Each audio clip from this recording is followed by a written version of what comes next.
Hey everybody, I haven't done one of these in forever, but someone sent me a link to a site called Comfy Fat. You know, I just can't get through the day without checking for the newest hot articles on Comfy Fat. Look at this picture. So magical. Look at that. A Fred Flintstone looking slob and another slob with her meat head on her meat titty. What a mess. You know that room stinks. I bet they got 6 fans going on at the same time. Anyway, what is this stupid article about?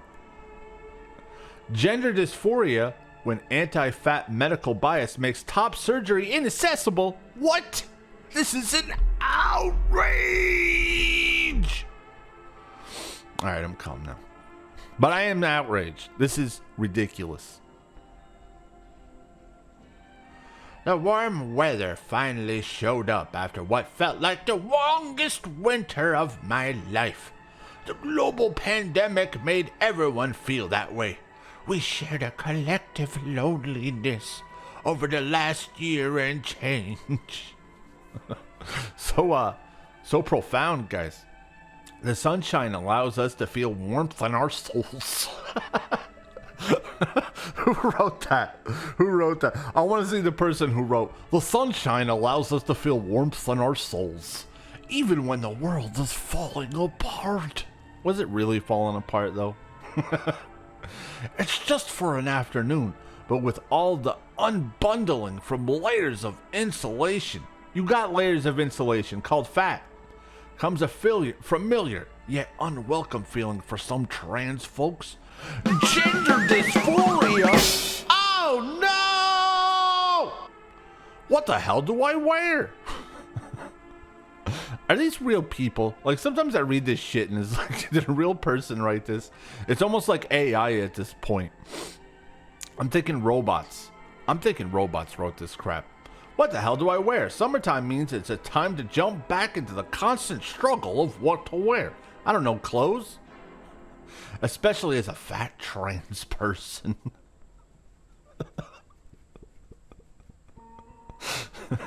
I don't know why. Especially as a fat trans person, it's just funny to me. Like, why would you admit that to yourself? What feels most comfortable in the heat doesn't always affirm my gender presentation. You're a fat slob. All your clothes look the same. And the options that feel closest to Euphoria. It's gender euphoria now? I've been away too long, guys. Leave little room for summer activities like hiking, swimming, and sweating without panic and a whole lot of discomfort. Alright, you admitted you're a fat slob, right? I don't see hiking, swimming in your future. As much as I'd like, swimming in my favorite button down would be wildly inefficient. Maybe this was a bad idea. Let's be honest here. Dysphoria is all about my chest for me. Great big whoppers of things, guys. Great big whoppers of things. What's going to feel most comfortable when managing these big titties out at the lake all day? I don't know, look what the other fat bitches are doing. Oh, you're a dude. Just wear a flannel then, who cares? Some fat bitch just swimming in a flannel. Do I wear a binder? A bra? A tank top? Would a flatter looking chest lead to less misgendering? I don't know what to say to this shit, because it's like, it's just disgusting from beginning to end. Would I feel more present when not hyper-focused on my chest size? The way my tatas look in a shirt? But alright, if it bothers you that much, just stay home.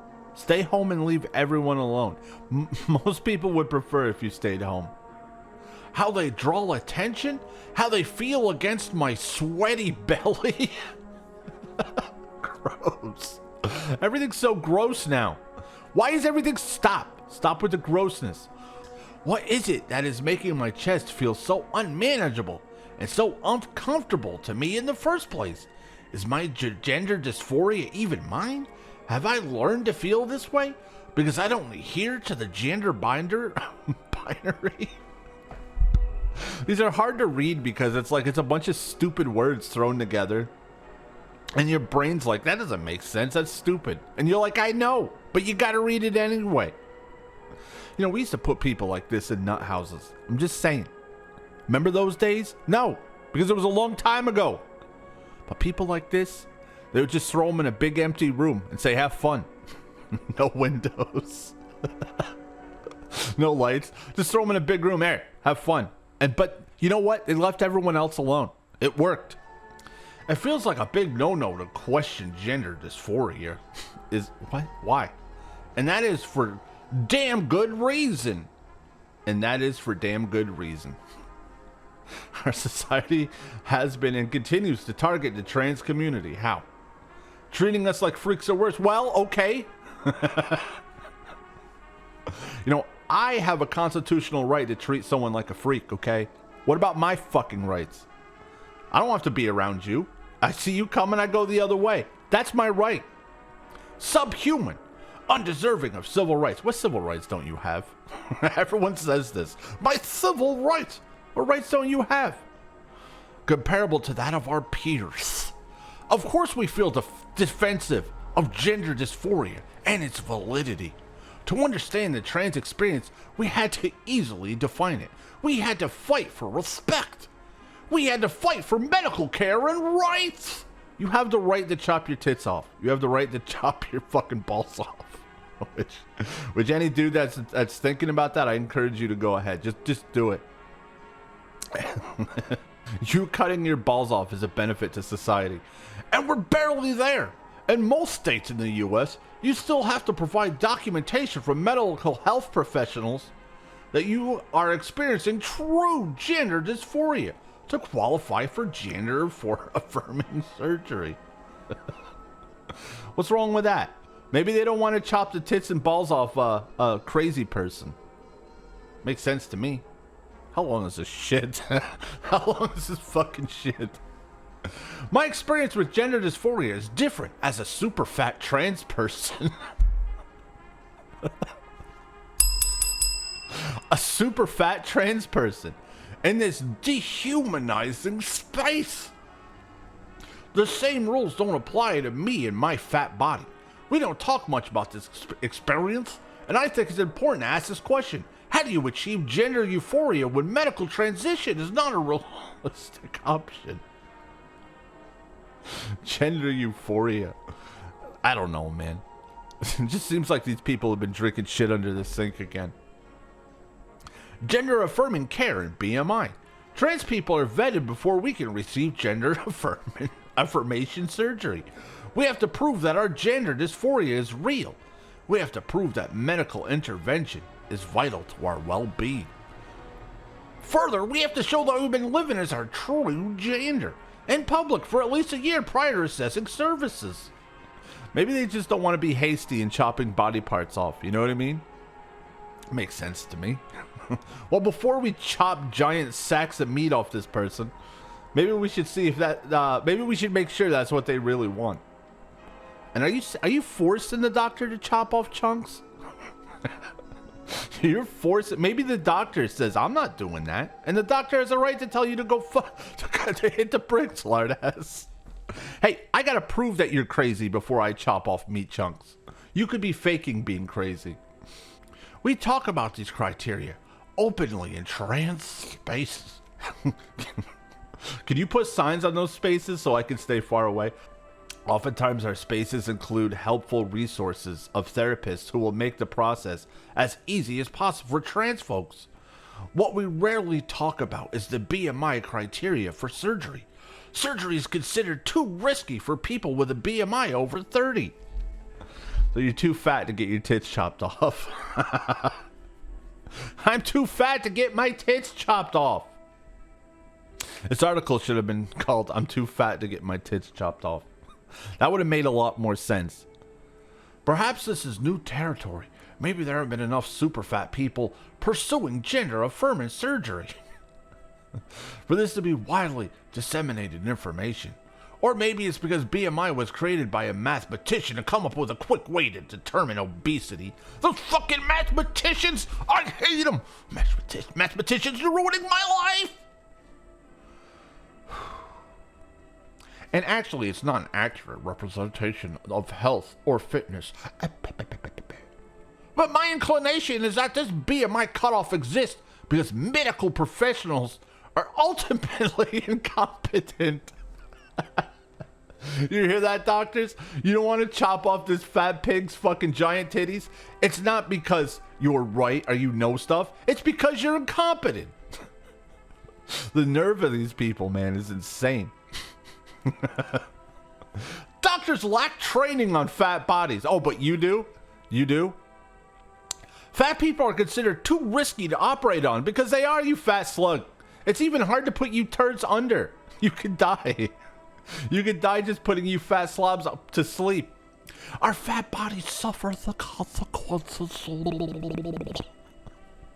Oh, we're going to get a lesson on BMI, guys. BMI, body mass index, which is based on the height and weight of a person, is an inaccurate measure of body fat content and does not take into account muscle mass, bone density, overall body composition, and racial and sex differences, say researchers from the Perelman School of Medicine, or Perelman School of Medicine, excuse me.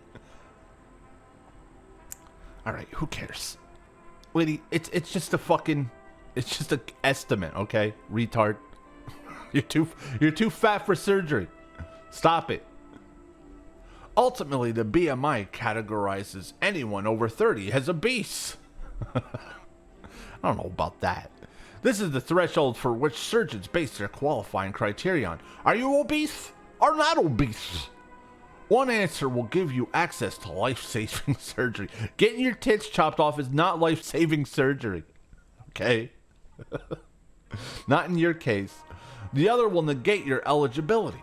But if there are notable sources pointing out the flaws and inaccuracies of BMI metrics, how are we defining health then? What makes someone fit for surgery? I don't know. Being able to see your junk when you're standing up? That's a good way to guess. What makes someone fit for surgery? It makes me wonder if the issue is about an individual's health and readiness to handle a risky surgery.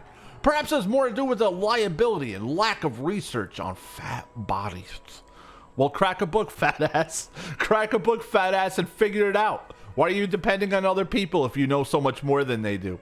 Rendering the medical industry incompetent of treating nearly a third of the U.S. They know they're incompetent, which is why all care comes to a screeching halt at a BMI of 31. Is 31 bad? I don't know this shit. I don't know what, I mean, I know what BMI is, but I don't know what the numbers mean. I've never been a lard ass. Well, not that big of a lard ass. Sometimes folks do talk about the BMI requirement in trans support spaces. Trans folks boast of finally... Look, this fat pig is... It always boils down to the same thing. They're shoehorning the trans crap in there, right? Because they're fat and they know doctors won't do shit to fat people because they're dangerous. You do anything to a fat person, they're liable to explode in your office. And that's a fucking fact. But they're like, hey, no one cares about fat people, which is true for the most part. So they say, well, we got to shoehorn other crap in here. Let's shoehorn trans stuff in there. But what they don't understand is people don't care about that shit either. So it's like, it's two bottom of the barrel types mixed together to make a double bottom of the barrel pile of nonsense that no one cares about. Oh, trans people can't get their tits cut off because they're too fat? Yawn. What am I even talking about? Alright, this video's gone on long enough. Let's read the last thing. We get it. Oh man, this is a fucking novel. I thought it was short. And finally, let us not forget that systemic white... Of course. How else would you end this fucking train wreck other than to blame white people for everything? Of course. It's perfect. It's the perfect article. And finally, let us not forget that systemic white supremacy is at the root of all fat phobia. Is this for real? BMI and even binary sex and gender definitions. I am working on untangling my values from those rooted in white supremacy, and there's a lot to be done. I can't believe this. A fat fuck can't get surgery. Blames everyone else but the person eating the person eating themselves to death, and then at the end calls all white people racist. What the hell did I just read? Maybe I've been drinking shit under the sink. But hey guys, I know this was a terrible video. I just wanted to read it. Hey, I'll see you later or something. Bye.